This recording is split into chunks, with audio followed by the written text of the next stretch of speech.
हरिओम.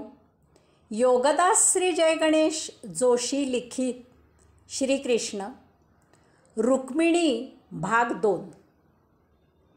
श्रीकृष्ण उत्तर रात्री कुंडिनपुरी पोहोचला. त्याने ब्राह्मणाला नगरीत जायला सांगून तो स्वतः येथेच नगरीबाहेर थांबला. पाठोपाठ बलराम आणि सात्यकी यादव सैन्यासह तेथे पोहोचले.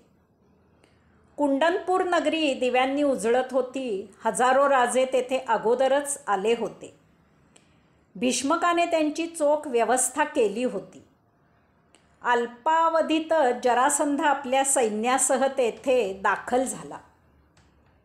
भीष्मकाने जरासंधाचे यथोचित आदरातिथ्य केले. पाठोपाठ शिशुपाल त्याच्या सैन्यासह तेथे पोहोचला. भीष्मकाने शिशुपालाचे विधींसह स्वागत केले आणि तो त्याला आत घेऊन गेला.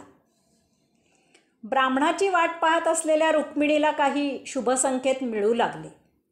क्षणार्धात तेथे सुदेव ब्राह्मण उपस्थित झाला. त्याने श्रीकृष्ण नगरीच्या बाहेर आल्याचे वर्तमान रुक्मिणीला सांगितले. रुक्मिणीचे अंतःकरण आनंदाने भरून आले. श्रीकृष्ण आणि बलराम आपल्या कन्नकेचा विवाह पाहण्यासाठी आले आहेत असे समजताच नगरीच्या वेशीवर जाऊन भीष्मकाने त्यांचे स्वागत केले आणि त्यांची सैन्यासह सर्व आवश्यक ती व्यवस्था केली. यथावेळी रुक्मिणी देवीच्या दर्शनासाठी नगराबाहेर निघाली. तिच्याबरोबर स्त्रिया आणि थोडे सैनिक होते. देवीची यथासांग पूजा केल्यावर दासींना मागे ठेवून ती देवालयाबाहेर एकटीच आली. तिने साक्षात लक्ष्मीचे मायावी रूप धारण केले आणि तिला पाहताच सैनिकांच्या हातामधील शस्त्रे गळून पडली आणि ते मूर्छित झाले. श्रीकृष्णाने तत्क्षणी रुक्मिणीला उचलून रथात घेतले आणि दारुकाने द्वारकेच्या दिशेने रथ अतिजलद पळवायला सुरुवात केली. त्या पाठोपाठ बलराम आणि सात्यकी आपल्या यादव सैन्यासह त्वरेने दौडत निघाले. इकडे देवालयाबाहेर काही अवधीनंतर सैनिक शुद्धीवर आले आणि त्यांना परिस्थितीचा अंदाज आला. त्याबरोबर सर्वत्र हाहाकार उडाला. एकच आरडाओरडा झाला आणि गोंधळ माजला. सैरभैर झालेले शिशुपाल, जरासंध आणि कुंडिनपुरीचे सैनिक श्रीकृष्णाचा पाठलाग करू लागले. बलरामाने त्यांना काही अंतर नगराबाहेर येऊ दिले आणि अचानक पळणे थांबवून त्याने सैन्य मागे वळविले. कापाकाप सुरू झाली. समोरील सैनिक गडबडले. त्यांना नक्की काय सुरू आहे तेच समजेनासे झाले. एकच गोंधळ सुरू झाला. जरासंधाने शिशुपालाला सल्ला दिला की येथे लढाई करेपर्यंत श्रीकृष्ण रुक्मिणीसह द्वारकेला सुखरूप पोहोचेल. यास्तव तू रुक्मिणीचा नाद सोड आणि माघारी फिर.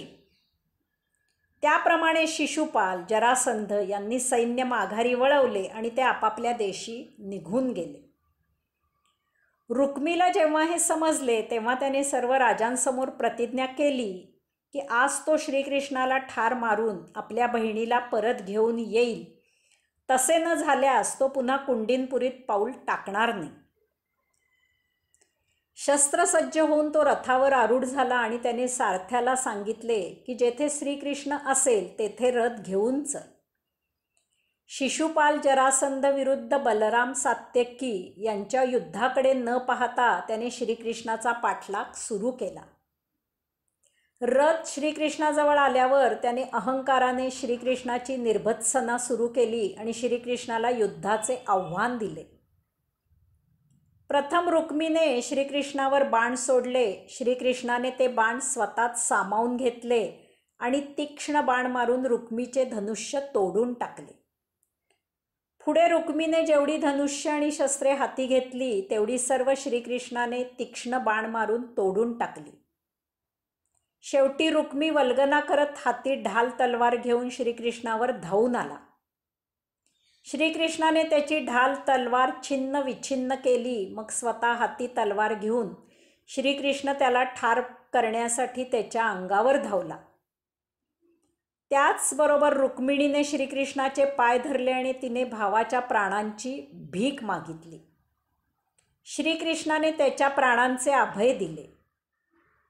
तथापि युद्धाच्या नियमाप्रमाणे शत्रूला मारण्याच्या दुसऱ्या प्रथेप्रमाणे त्यांनी रुक्मीची अर्धी मिशी आणि अर्धी दाढी कापली. तसेच त्याच्या डोक्यावर केसांचे 5 पाट काढले. त्याला विद्रूप केले आणि त्याचे त्याच्याच दुपट्ट्याने तोंड बांधले. थोड्या अवधीतच बलरामादी सर्वजण तेथे पोहोचले. बलरामाने रुक्मीची शोचनीय अवस्था पाहिली. त्यांनी त्याला मोकळे केले आणि त्याला येथून निघून जायला सांगितले. रुक्मी आता आपला नातेवाईक आहे आणि म्हणून असे केल्याबद्दल त्यांनी श्रीकृष्णाला दोष दिला आणि याबद्दल रुक्मिणीची माफी मागितली.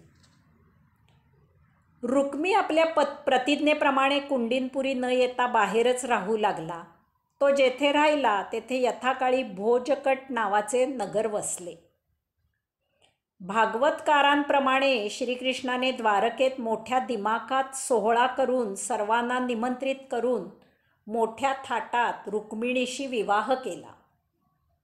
श्रीहरी विजयकारांप्रमाणे वाटेत श्रीकृष्णादी सर्वजण विश्रांतीसाठी सोमनाथ क्षेत्राजवळ मूल माधव नामक क्षेत्री थांबले होते. त्याचवेळी भीष्मकादी तेथे आले आणि त्या क्षेत्री सर्वांनी निमंत्रित करून मोठ्या दिमाखात आणि थाटात श्रीकृष्ण रुक्मिणी यांचा विवाह संपन्न झाला. हरिओम.